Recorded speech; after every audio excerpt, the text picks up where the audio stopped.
কথায় খুব চাল্লু ডক্টর মোহাম্মদ ইউনূস, খুব তার কথায় মধুরতা, কথায় হাসি, কথায় নানান রকম ছলনা।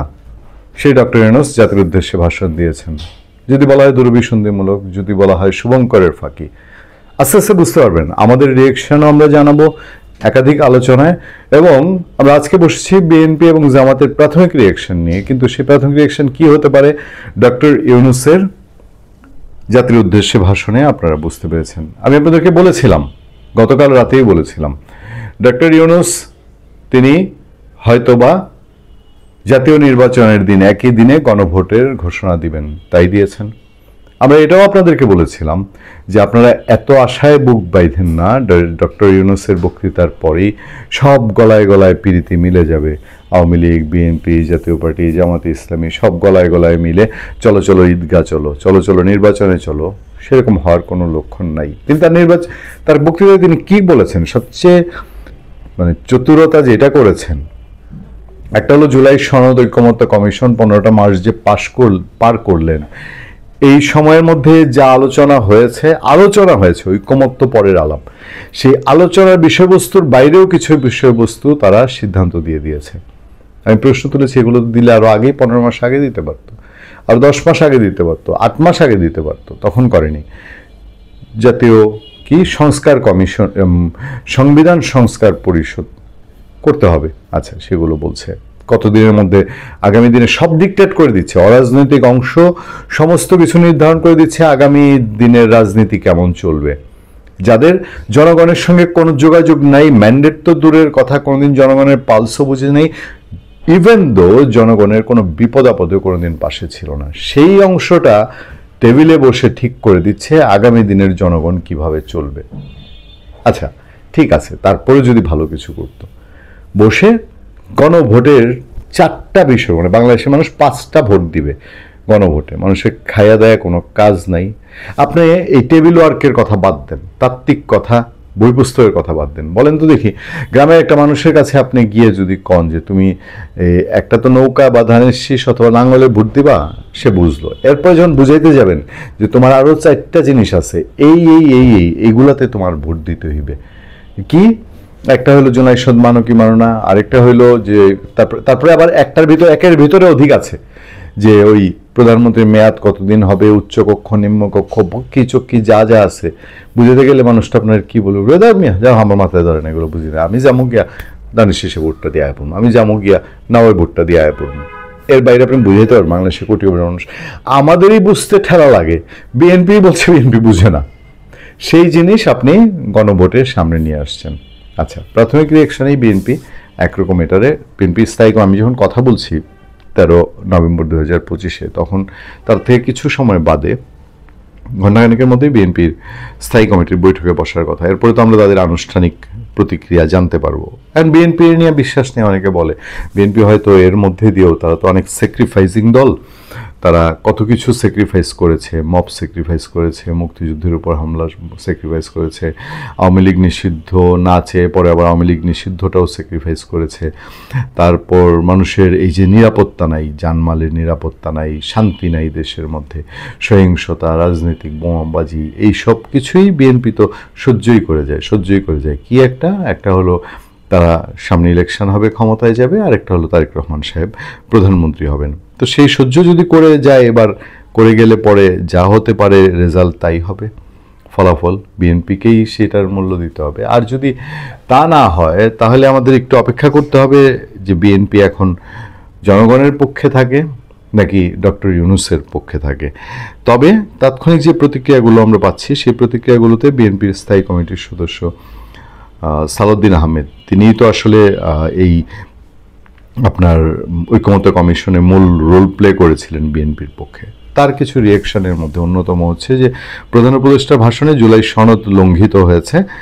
তিনি বলছেন যে জুলাই সনদ লঙ্ঘন করেছেন বলে অভিযোগ করেছেন প্রধান উপদেষ্টা, ভাষণের মধ্যে দিয়ে লঙ্ঘন করেছেন। সালাউদ্দিন আহমেদ বলেন, সংবিধান সংস্কার পরিষদ নতুন ধারণা, ঐকমত্য কমিশনের বিষয়ে কোনো আলোচনা হয়নি। ডক্টর ইউনূস তার বক্তৃতা দিয়ে এটা জাতির উপরে চাপিয়ে দিয়েছেন, এটা আমরা তো তাই ধরে নিব। আচ্ছা, জাতির উদ্দেশ্যে ভাষণের প্রদানে প্রধান উপদেষ্টা বলেন, জুলাই সনদ বাস্তবায়নের লক্ষ্যে আদেশের গুরুত্বপূর্ণ কিছু বিধান গ্রহণ করা হয়েছে। এর মধ্যে রয়েছে সনদের সংবিধান বিষয়ক সংস্কার প্রস্তাবনার উপর গণভোট এবং পরবর্তী সময়ে সংবিধান সংস্কার পরিষদ গঠনের সিদ্ধান্ত। গণভোটের সংখ্যাগরিষ্ঠ ভোট হ্যাঁ সূচক হলে নির্বাচিত প্রতিনিধি দিয়ে সংবিধান সংস্কার পরিষদ গঠন হবে। এই প্রতিনিধি একই সাথে সংসদ সদস্য হিসাবে দায়িত্ব পালন করবেন, দুই জায়গায় সংসদ সদস্য দায়িত্ব পালন করবেন। আচ্ছা, এইসব রিয়াকশন জানাতে গিয়েই সালাউদ্দিন আহমেদ বলেছেন যে ডক্টর ইউনূস প্রধান উপদেষ্টা তিনি জুলাই সনদ লঙ্ঘন করেছেন। এখন জুলাই সনদ যেটা ডক্টর ইউনূস যেটা বলছেন যে জুলাই সনদের উপরে গণভোট হবে, জুলাই সনদ জাতি গ্রহণ করে কি করে না, কোন জুলাই সনদ? জুলাই সনদ তো আমরা জানি এখন দুইটা, একটা হলো যেটায় বিএনপি সহ সব দল সাইন করেছে একটা, আরেকটা হলো আলী রিয়াজ সাহেব পরে যেটা প্রস্তাব করে গেছে। আলী রিয়াজ প্রস্তাব করার পরেই তো মূল ভেজালটা লেগেছে। এখন আপনি জুলাই সনদ কোনটাকে বলতে চান সেটা একটা চিন্তার বিষয় না? সালাউদ্দিন আহমেদের রিয়াকশন, আরও গভীর রিয়াকশন বিভিন্ন পত্রপত্রিকায় এসছে। তিনি খুব জোর দিয়ে বলছেন যে সংবিধান সংস্কারের বিষয়ে আগামী সংসদকে পাশ কাটিয়ে সংবিধান সংস্কার পরিষদ গঠনের সুযোগ নেই, সার্বভৌমত্বের সাথে সাংঘর্ষিক। তো বিএনপি স্থায়ী কমিটিও যদি এটা মনে করে তখন বিএনপির রিয়াকশন কি আসবে আপনারা সহজেই এটা অনুমান করতে পারছেন। আচ্ছা, এবার আসেন জামাতে ইসলামী, যে মূল এখন ডক্টর ইউনূসের হয়ে যাদেরকে মানুষ মনে করে যে মূল এখন কলকাঠি নাড়ছে, সেই জামাতে ইসলামী এখনও গণভোটের সিদ্ধান্তে অনড়। নির্বাচনের আগেই গণভোটের সিদ্ধান্তে অনড় জামাত, আসছে নতুন সিদ্ধান্ত। এবার আসেন, তারা কিন্তু অলরেডি 16 তারিখ থেকে কর্মসূচি ঘোষণা করে রেখেছে। প্রধান উপদেষ্টার বাসভবনের সামনে তাদের দাবি আদায় না পর্যন্ত লাগাতার অবস্থান কর্মসূচি করবে। জাতীয় নির্বাচনের আগেই গণভোট অনুষ্ঠিত হতে হবে। এখনও এই সিদ্ধান্তে অনড় রয়েছে বাংলাদেশের জামাতে ইসলামী। বৃহস্পতিবার প্রধান উপদেষ্টা জাতির উদ্দেশ্যে দেওয়া ভাষণের পর তাৎক্ষণিক প্রতিক্রিয়ায় কথা বলেছেন জামাতের নায়েবে আমির সৈয়দ আবদুল্লাহ মোহাম্মদ তাহের।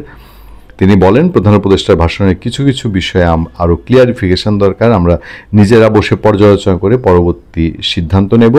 জাতীয় নির্বাচনের দিনেই গণভোট অনুষ্ঠিত হলে এর গুরুত্ব অনেকটা চাপা পড়ে যাবে বলেও মন্তব্য করেন তিনি। এর আগে জাতীয় উদ্দেশ্যে ভাষণে প্রধান উপদেষ্টা জানিয়েছেন। আসেন তো দেখি একটা আলাপে। সত্যিকার অর্থে আমি তো আজকে সকালেও একটা আলোচনায় আপনাদেরকে বলেছি, জাতীয় নির্বাচনের দিন যদি এই গণভোট হয়, এই গণভোট কস্মিন কালেও জিতবে না। আমি এর আগে আলোচনায় বলেছি, 2-3টা আলোচনায় বলেছি, এই জাতিকে যেভাবে জোর করে সংস্কারের নামে ডক্টর ইউনূস যা চান, মানে আপনার অপশন কি সামনে, মানে 2টা বোতল, 2টাতেই বিষ আছে, একটা লেখা বিষ আর একটা পয়জন, মানে আপনি বিষ খাবেন নাইলে পয়জন খাবেন, 2টার থেকে একটা চয়েস করবেন। ফলাফল কি? একই। মানে তিনি ইনায়া বিনায় এমন কিছু জিনিস গণভোট, জাতীয় এই সনদ এখানে সম্পৃক্ত করেছেন, আপনি এইটা বাদ দিয়ে ওইটা নেবেন, ওইটাও বিপদ।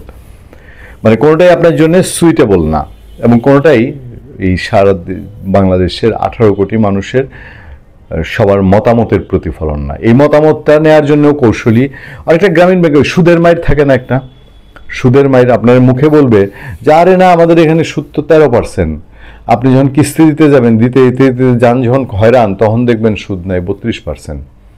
এই টাইপের আর কি, মানে ভেতরের মারপেচ। অনেকে এটা শুদ্ধ ভাষায় বলে যে কোনো হিডেন চার্জ, এরকম হিডেন চার্জ উনি এই দেশ চালাইতেও নিয়ে আসছেন, দেশ চালাইতেও তিনি হিডেন চার্জ নিয়ে আসছেন। এখন এই হিডেন চার্জের পাল্লায় পড়ে দেশটার যে তথৈবচ অবস্থা, এই তথৈবচ অবস্থা দিন দিন ঘোরটি পাকাচ্ছে, এবং এর মধ্যে দিয়ে পরিষ্কার হয়ে যাচ্ছে তিনি যে প্যাচগুলো মারছেন, যে অসমাধানযোগ্য প্যাচ, তো পরিষ্কার হয়ে যাচ্ছে তিনি কি সত্যিকার অর্থে মন থেকে ফেব্রুয়ারিতে নির্বাচন চান। ভালো থাকবেন, সুস্থ থাকবেন। আপনাদের সাথে আমি আতিক রহমান পূর্ণিয়া।